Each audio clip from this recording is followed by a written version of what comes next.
Hallelujah. But let us now come in 21st century, after all this happened, worship.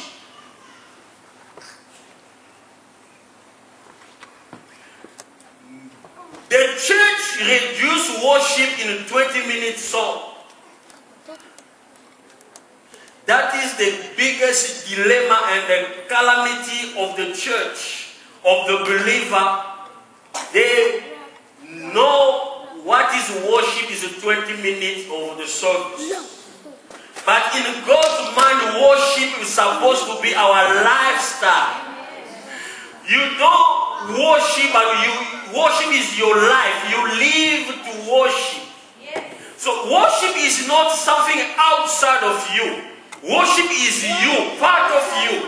That's why if you understand that, you understand that as I was explaining last time, giving is not outside of you, it's in you, it's worship. It's a part of you worship. So worship is not something you do. People they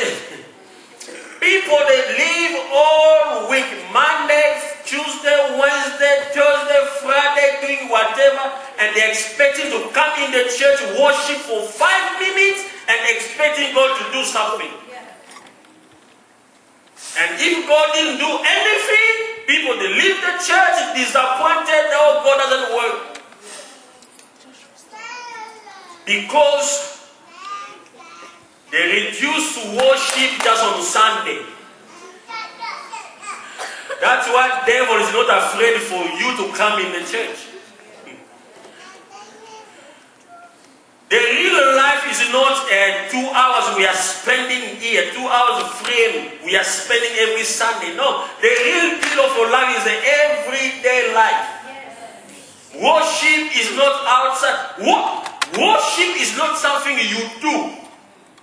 That I get just now. Worship is not something you do. No. It's not something outside of it. Worship is who you are. You are a worshiper. That's why there's a misconception also when people are saying God created us to worship Him, which is true. But people have a misconception of that concept of we being created to worship God. And in fact, some people, they have in their imagination, when we'll be in heaven, we'll be worshiping 24/7. That's what he said. But the practicality of that is not what you think. Because even me, when I was religious, I was thinking, when we go to heaven, every 24/7, we are just like this.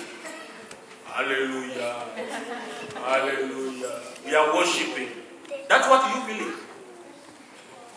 So if you be standing 24/7, hallelujah, when we go to sleep in your house, because the Bible says he is building the mansion, is it?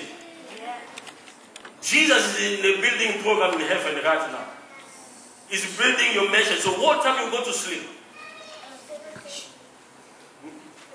So what time you go to eat?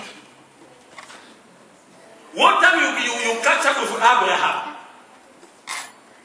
Or with Paul? If you are all of us in the throne, oh, hallelujah, hallelujah. But if you understand what I'm saying now, worship is everything you do. Your work is part of worship. That's what the book said. When you are everywhere where you are working, don't work because your boss is looking at you, but work as you are working to the master. Do you remember that in China? Amen. Because that's a part of your worship. It's worship. Your job is worship. When you are doing your job with all of your heart, you are worshiping. Hallelujah. You are worshiping. You have to understand that. And worship, when they say in the heaven we'll be spending time worshiping God, is not what you think. Because in the heaven you don't need to look in one direction to see God. Wherever you turn, you see the throne of God. Or talk to me, somebody. It's like a sun. You can stand here, you can see a sun. Somebody right now in Japan can see the same sun. Amen. So you don't need a direction to see God. In fact, in heaven there's no sun. Jesus is the Son. Amen. S-U-N. So, we were created to worship is who you are. And the churches were in a big fight also for how to worship. That was the problem with this woman. This woman met Jesus. She started talking with Jesus, and she discovered that, oh, this guy is the one maybe can help me to solve my problem. Say, Jesus, how come you Jew, you say, the better way to worship, or the better place to worship here, we have to go to Jerusalem. But we Samaritans, we worship in this mountain. And let me cut it short. Jesus said, the problem is no longer about the place. The problem is about whom. The problem is not about where. It's about whom you worship. Because the where is no longer relevant, because your body becomes the temple. I'm preaching good myself. So the problem, I am a temple. I don't need to go Sunday in the church to worship. Are you catching what I'm saying? Yeah. So stop being the Sunday worshiper. If that's why you have to understand this discussion is very powerful, because an infinite God, self-existing God, the one who can just think about one thing he created, the one who can just speak and the word, that thing come to existence, the one doesn't need anything to exist, but is seeking to worship. That must be a big question mark in our head. So just come in the church 20 minutes of singing is not what God is looking. God is seeking, and God is looking, not only the musician. Then I say, you can be in the band, you are just a musician. It's not what God is looking. God is after the worshipper. Not only the worshipper, but the true worshippers. Hallelujah. Amen. Those who want to worship Him in the spirit, in the truth. Just pause in your mind. Press that button of pause. Since Monday up to today, how many times really you have God consciousness? The problem, we live like the devil from Monday to Saturday, and Sunday we become holy. And we're expecting God to do like this, and then everything happens. God is seeking the true worshippers. And those who are going to worship Him in the spirit and the truth. I checked for you that the word worship.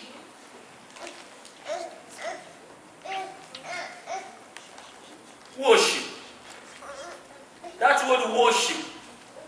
I like just to break it down so that you have a concept of what is, when you are talking about worship. What is worship? That word worship, in fact, are you following? Are you here? Amen. Yeah. Before me to give the definition, I want to show you how privileged you are.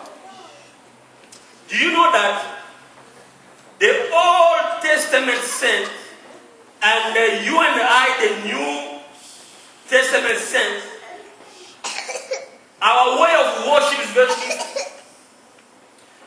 Why is it different? Why you and I were in a better position? The book said we are in the better covenant. Somebody say amen. Amen. Give me good amen. Amen. Because the Old Testament saints, they were worshiping God as God. They knew Him as God. They knew Him as El Elyon, the powerful God. But you and I, we know Him as a Father.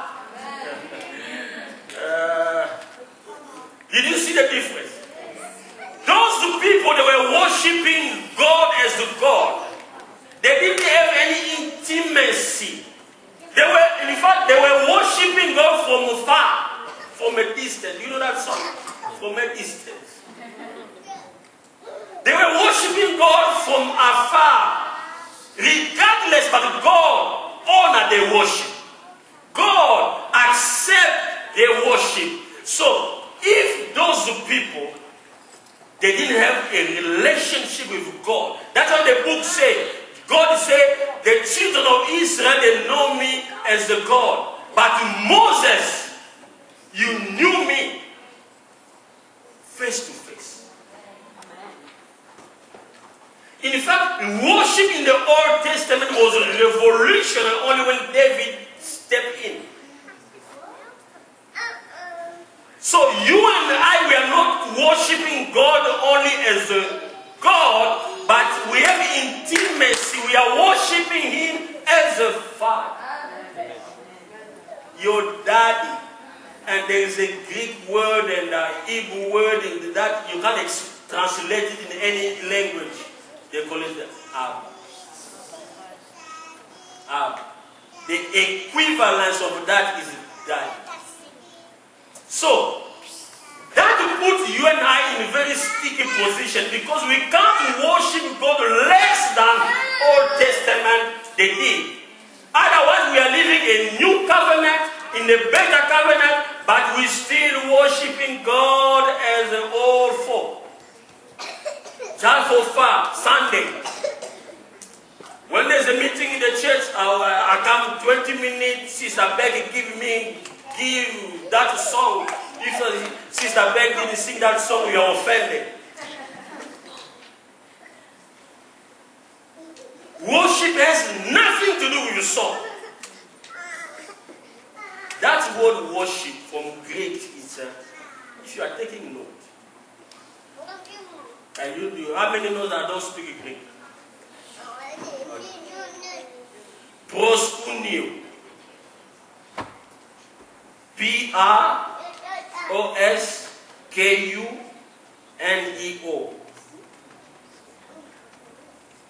And that word, pros, you can break it in two.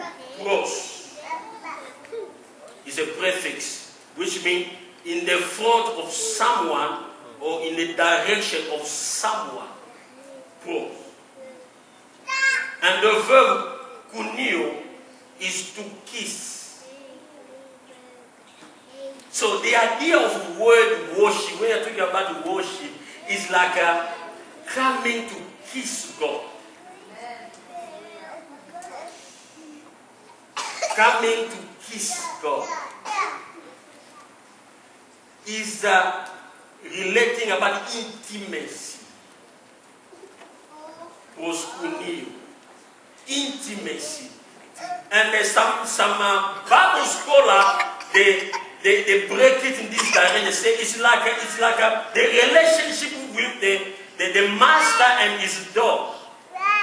You know when the master is coming back home, you know what the dog does? He comes out licking, jumping in the hand of his master. Hallelujah. Worship, when you are talking about worship, is coming, you know, we are changed from glory to glory when we are reading the Word of God. The Word of God changes us when we come in contact with God's Word. But the other thing also changes us is worship. Worship is when we come heart to heart. Worship is the matter of heart to heart. God is a spirit. Those who worship Him must worship Him in the spirit. That's why you are a spirit being. Everything we do, everything we give God is from our spirit to God's spirit. Did you see that? Amen. Worship.